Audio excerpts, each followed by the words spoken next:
राठौड़ ने सीएम अशोक गहलोत पर हमला बोलते हुए कहा कि सीएम अशोक गहलोत लगातार मजबूत हो रहे हैं जबकि कांग्रेस कमजोर हो रही है। जादूगर हर बार सरकार बचा लेते हैं लेकिन जनता को बचाने में लाचार हैं।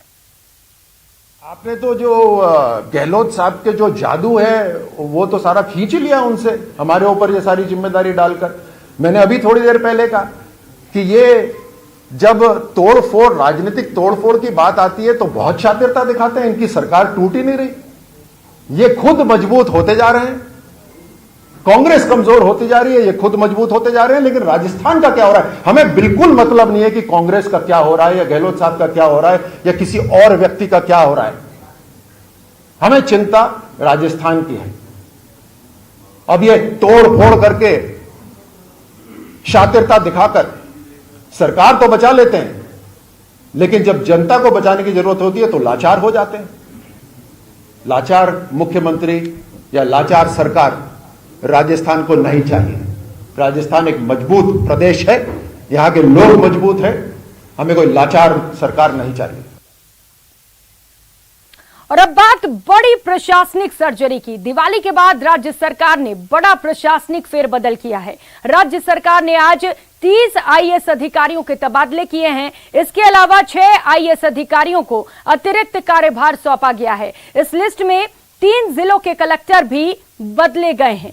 तो ये लिस्ट आपको टीवी स्क्रीन पर दिखा रहे हैं। बड़ा प्रशासनिक फेरबदल किया गया है राज्य सरकार द्वारा।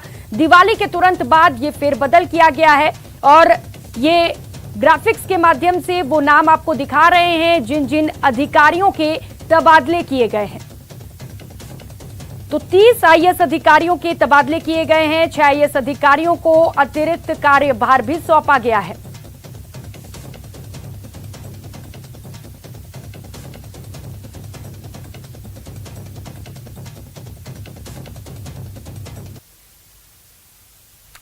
और चलिए अब बात कर लेते हैं पुलिस के नए मुखिया की। डीजी इंटेलिजेंस रहे उमेश मिश्रा प्रदेश के 35वें डीजीपी होंगे। मौजूदा डीजीपी एमएल लाठर 3 नवंबर को रिटायर हो रहे हैं। इसके बाद उमेश मिश्रा अपना कार्यभार संभालेंगे।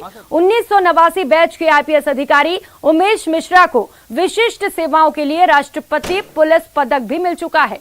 मिश्रा ने राजस्थान पुलिस में सबसे पहले 1992 से 94 में एएसपी रामगंज के पद पर कार्य किया।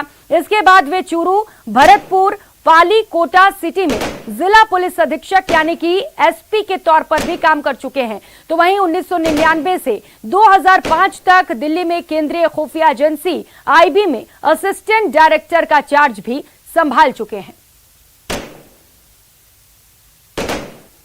यही कहूंगा कि राज्य सरकार ने अपना विश्वास व्यक्त किया है इस पद पे मुझे नियुक्त करके, और ये बहुत ही गौरवपूर्ण पद है।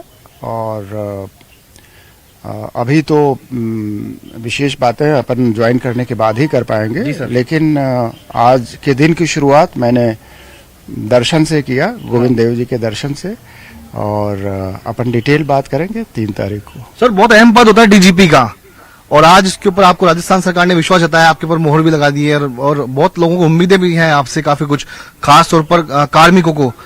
वो उम्मीद किस तरह से पूरी करेंगे सर? अपन सारी बातें ये 3 तारीख को करेंगे। अभी ज्वाइन करने दो, फिर शेष बातें हों।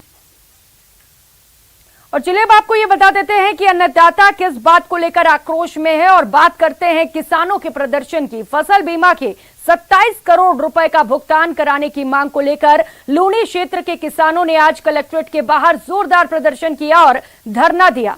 किसानों का आरोप है कि लूणी के 4 पटवार मंडल क्षेत्र के किसानों को फसल बीमा का भुगतान रोक दिया गया है, जबकि अन्य क्षेत्र के किसानों को यह भुगतान किया जा चुका है। आज बसों और अन्य वाहनों में सवार होकर बड़ी संख्या में किसान जोधपुर पहुंचे। फसल बीमा का भुगतान करने की मांग को लेकर वे नारेबाजी करते हुए कलेक्ट्रेट भी पहुंचे और बड़ी संख्या में एकत्र किसानों ने जमकर प्रशासन के खिलाफ नारेबाजी की और धरना प्रदर्शन की शुरुआत कर दी है।